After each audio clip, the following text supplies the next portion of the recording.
Good morning to all. स्वागत है आप सभी का एक बार फिर से स्टडी पॉइंट में। तो आई होप आप सभी अच्छे ही होंगे। आज हम ग्रेटर हिमालयस को डिस्कस करेंगे, जो कि हमारे हिमालयस का थर्ड पार्ट है, राइट।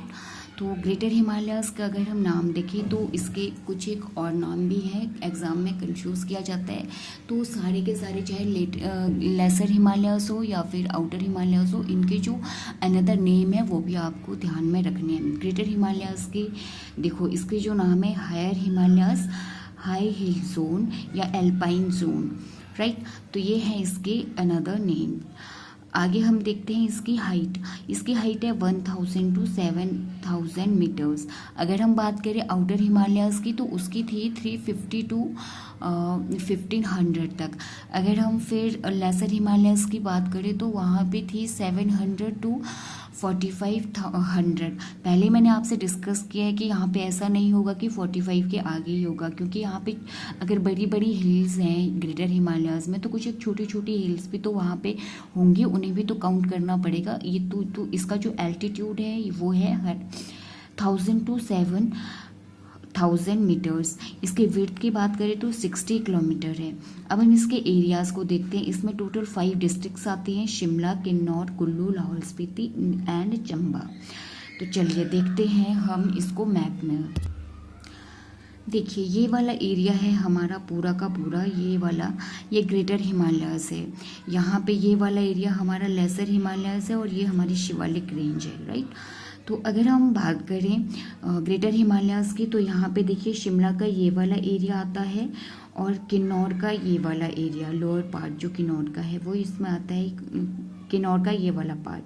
कुल्लू का भी पार्ट इसमें आता है, ये पूरा का पूरा कुल्लू का पार्ट भी इसमें आता है। और नेक्स्ट अगर हम देखें यहाँ पे लाहौल स्पीति का ये वाला पार्ट भी इसमें आ रहा है। यहाँ पे चंबा भी आ रहा है, चंबा का कुछ पार्ट इसमें यहाँ पे आ रहा है थोड़ा सा। कांगड़ा को हम इसमें, ये जो बड़ा बंगाल वाला एरिया है इसको हम इसमें कंसीडर नहीं करेंगे। ये बात आपने ध्यान में रखनी है कि जो कांगड़ा डिस्ट्रिक्ट है वो ग्रेटर हिमालयस में नहीं आती है। ग्रेटर हिमालयस में कौन कौन सी आती है? चंबा, लाहौल स्पीति, कुल्लू, किन्नौर और आता है हमारा शिमला। शिमला का जो अपर एरिया है ये वाला हमारा ग्रेटर हिमालयस में आता है। तो ये था मैप में हमने देख लिया अभी कि कौन कौन से डिस्ट्रिक्ट जो है कहाँ कहाँ से ग्रेटर हिमालयस के अंडर आती है। और ये जो बाहर वाला जोन आप देख रहे हो, सोच रहे होंगे ये कौन सा है, तो ये हमारा ट्रांस जोन है, ट्रांस हिमालयस है, राइट। अब हम देखते हैं इसका जो कुल एरिया कितना है। हिमाचल प्रदेश का कुल एरिया जो है यहाँ पे कितना है, 25% है, आता है ग्रेटर हिमालयस में। और कल्टीवेटेड एरिया की अगर हम बात करें, हिमाचल प्रदेश का कुल कल्टीवेटेड एरिया इसमें 10% आता है। रेनफॉल यहाँ पे होती है 1000 to 1500 मिलीमीटर तक, ज़्यादा यहाँ नहीं होती क्योंकि ये ज़्यादा ड्राई एरिया है, यहाँ पे डायरेक्टली बर्फ़ ही ज़्यादातर गिरती है, right. Cultivation of dry fruits यहाँ पे होती है, ठीक है। यहाँ पे किस चीज़ की कल्टीवेशन होती है? ड्राई फ्रूट्स की, जैसे हमारे अखरोट हो गए, खुमानी हो गई। खुमानी के अंदर जो होती है वो गुठली जैसी होती है, वो ड्राई फ्रूट में कंसीडर की जाती है। बादाम हो गई, ये सारी चीज़ें जो है, बादाम वगैरह, ये सारी चीज़ें यहाँ पे कल्टीवेट की जाती है। लाहौल एंड स्पीति, किन्नौर के पार्ट में, कुछ एक पार्ट्स में देखना, शिमला के अपर पार्ट से, रामपुर से ऊपर ऊपर देखना, वहाँ पे भी ये चीज़ें होती हैं, ठीक है। तो ये था हमारा ग्रेटर हिमालयस।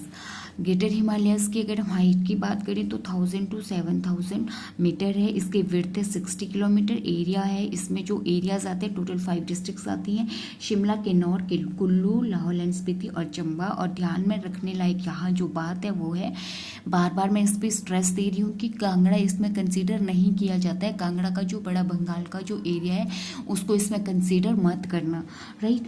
और इसमें जो है कल्टिवेशन ऑफ ड्राई फ्रूट्स यहाँ पे होती है। कुल एरिया का ये 25% इसमें आता है और जो कल्टीवेटेड एरिया है 10% है ओनली। और रेनफॉल होता है यहाँ पे 1000 to 1500 मिलीमीटर तक। तो ये थे हमारे हिमालयस के 3 जोन जो थे हमारे। कौन कौन से जोन थे ये? एक लेसर पार्ट था, एक सबसे पहले आउटर था, फिर हमने लेसर पढ़ा और उसके बाद हम लोगों ने ग्रेटर हिमालयस भी यहाँ पे डिस्कस कर लिया है। अब हम फर्दर देखेंगे जो ट्रांस हिमालयस है हमारा, उसके बारे में थोड़ा बहुत हम अभी स्टडी कर लेते हैं। आई होप आपको यहाँ तो कोई डाउट नहीं होगा, आगे सारे कॉन्सेप्ट क्लियर हो रहे होंगे। मैं कोशिश तो पूरी कर रही हूँ, मुझसे कुछ कोई गलती हो रही है तो प्लीज़ माफ़ कर दीजिएगा, बस इतना ही कह सकती हूँ। बाकी यहाँ पे देखिए, मैंने कल्टीवेशन के बारे में आप लोगों को यहाँ पे बता दिया कि यहाँ पे कल्टीवेशन जो है ज़्यादा नहीं होती है, क्योंकि ड्राई एरिया होता है, सिर्फ ड्राई फ्रूट्स के लिए यहाँ ये वाला इसका जो वेदर है ये फेवरेबल है। बाकी ये किसी भी चीज़ को फेवर नहीं करता है, ठीक है। तो फेवरेबल है ये सिर्फ ड्राई फ्रूट्स के लिए यहाँ पे, और 10% ही यहाँ पे देखिए कल्टीवेशन हो पाती है, ठीक है। तो ये सारा कुछ था हमारा ग्रेटर हिमालयस के बारे में। इसी को एल्पाइन जोन भी कहा जाता है, हायर हिमालयस भी इसी को कहा जाता है, हाई हिल जोन भी इसी को कहा जाता है, राइट।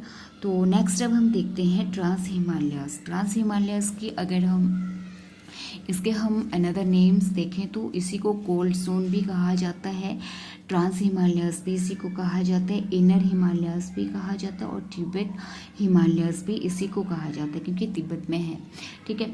तो इनर हिमालयस है, देखिए ये बिल्कुल अंदर को है। अगर इस तरह से अगर हमारी ये हमारा आउटर हिमालयस है अगर, तो ये हमारा लेसर है, ये हमारा ग्रेटर हिमालयस है। तो इसके अंदर यहाँ पे ये हमारा इनर हिमालयस है। ये हमने डायग्राम में भी देखा है लास्ट टू लास्ट वीडियो में, राइट। तो अब हम इसकी हाइट के बारे में देख लेते हैं। इसकी जो हाइट है वो है 2000 टू 7000 मीटर तक, राइट।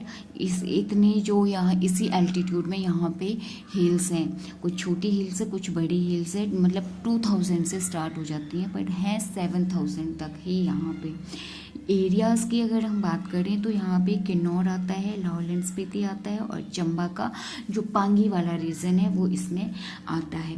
तो चलिए अब हम थोड़ा डायग्राम में इसमें मैप में देखते हैं कि कहाँ कहाँ पे ये एरियाज़ हैं। जो हमारा ट्रांस हिमालयस है इसके बारे में हम इसमें देखते हैं अभी। चलिए देखते हैं, ये वाला जो रीजन है हमारा, ये वाला पूरा का पूरा एरिया हमारा ट्रांस हिमालय में कंसीडर किया जाता है। देखिए किन्नौर का जो हमारा ये वाला रीजन है, ये वाला एरिया पूरा का पूरा रीजन ये आता है हमारा ट्रांस हिमालयस में।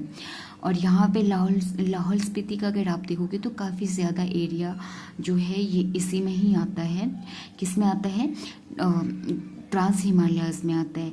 अगर हम चंबा की बात करें तो चंबा का देखो छोटू सा ये वाला पार्ट जो है, ये वाला चंबा का ये वाला पार्ट जो कि पांगी है, पांगी का थोड़ा सा एरिया जो है इसमें आता है, ट्रांस हिमालयस में आता है।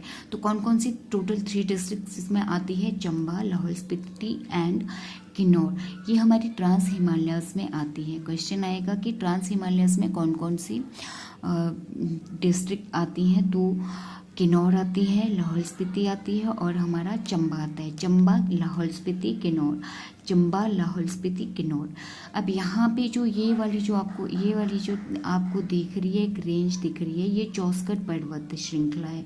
ये जो चौस्कट पर्वत है हमारा, ये वाला एरिया पूरा ये बाउंड्री लाइन बना रही है। देखिए किन्नौर है, ये लाहौल स्पीति है, इन दोनों को ये कट कर रही है। यहाँ पे हमारा तिब्बत है हमारा, तिब्बत से ये अलग करती है। बहुत ही फेमस क्वेश्चन है, हज़ारों बार मल्टीपल ऑफ टाइम्स ये क्वेश्चन जो है हर एक टेस्ट में पूछा जाता है कि चौस्कट पर्वत श्रृंखला किसको किससे अलग करती है। तो ये करती है इधर से तिब्बत को लाहौल स्पीति और किन्नौर से अलग करती है। लाहौल स्पीति और किन्नौर को कौन अलग करती है? चौस्कट पर्वत श्रृंखला अलग करती है। और किससे करती है? तिब्बत। ये हमारा पूरा का पूरा तिब्बत वाला एरिया है, वेरी इंपॉर्टेंट, इसको आप अच्छे से दिमाग में रखना, राइट। तो चलिए ये था हमारा यहाँ पे आउटर हिमालयस, ये था लेसर हिमालयस, यहाँ पे हमारा ये वाला था ग्रेटर हिमालयस और ये है ट्रांस हिमालयस। चारों के चारों हमने मैप से अच्छे से डिस्कस कर लिए हैं। अब इसको अगर बार बार आप रिवाइज करोगे, मैप में देखते जाओगे तो आपको चीज़ें अच्छे से क्लियर होंगी, ये मुझे पूरी उम्मीद है, ठीक है। तो इसके हम थोड़े से फैक्ट्स और देख लेते हैं, ठीक है। देखिए एरियाज़ मैंने बता दिया आपको, किन्नौर, लाहौल स्पीति एंड चंबा का जो पानी रीजन है। देखिए 35 एरिया हिमाचल प्रदेश का इसी के अंडर ही आता है, ट्रांस हिमालयाज में आता है। कल्टीवेशन एरिया तो यहाँ पे बिल्कुल कम है, 5% है। बर्फ से ढका रहता है, ड्राई एरिया है ये भी, तो 5% ही यहाँ पे कृषि करने योग्य भूमि है हमारी।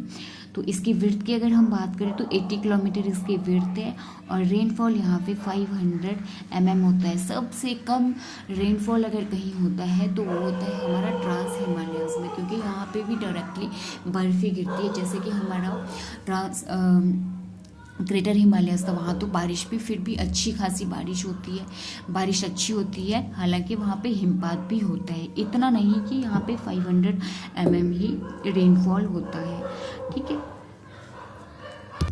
चलिए अब जो हमारा ट्रांस हिमालयस है इसको रेन शेडो जोन भी कहा जाता है। क्या कहा जाता है? Rain shadow zone.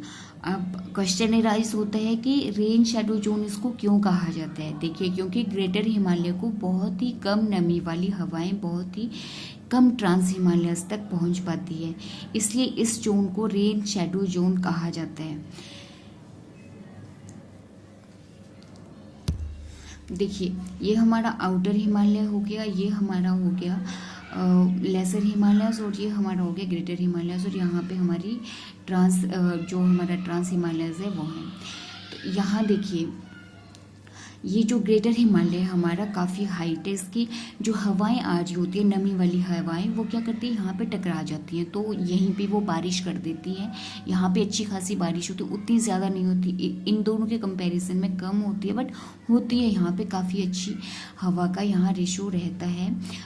तो वो जो है वहाँ से जब विंड्स चलेंगी, नमी वाली मॉइस्चर वाली विंड्स चलेंगी, जो इसमें मॉइस्चर होगा जो वो यहीं पे टकरा के जो यहीं पे बारिश कर देंगे, और यहाँ से जो हवाएं इधर को आएंगी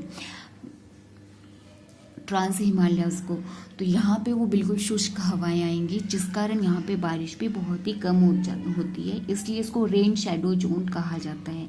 क्या कहा जाता है? Rain shadow zone. ठीक है, आई होप अब आपको समझ आ गया होगा कि इसको रेन शेडो जोन क्यों कहा जाता है। नेक्स्ट अब हम देखते हैं रेंजेस की। इसमें जो है रेंज है, हमने देख लिया भी रेंज है, यहाँ पे जोस्कर पर्वत श्रृंखला है, यहाँ पे जो किन्नौर और लाहौल स्पीति को अलग करती है तिब्बत से। यह तिब्बत के साथ इंटरनेशनल बाउंड्री बनाती है। अभी हमने डिस्कस कर लिया किस किस के मध्य तिब्बत किन्नौर और लाहौल स्पीति को ये अलग करती है तिब्बत से। ठीक है, तो ये था हमारा आज हमने डिस्कस किया ग्रेटर हिमालयाज और trans Himalayas, and I hope आपको चीज़ें क्लियर हुई होंगी। आप इनको बार बार रिवाइज करिए, जैसा कि मैं हमेशा ही इस बात पे स्ट्रेस देती रहती हूँ कि मेरी वीडियोस को आप 2 से 3 बार कम से कम देखिए, फिर आपको चीज़ें अच्छे से क्लियर होंगी, और इनके नोट्स बनाइए। जब तक आप नोट्स प्रिपेयर नहीं करोगे, अपने हाथों से नहीं बनाओगे, तब तक मुझे नहीं लगता कि आपको चीज़ें ज़्यादा देर तक दिमाग में रह पाएंगी। इसलिए स्टडी कीजिए और साथ में नोट्स बनाइए, स्टडी कीजिए, बस यही कहूँगी। आज के लिए इतना ही। Thank you.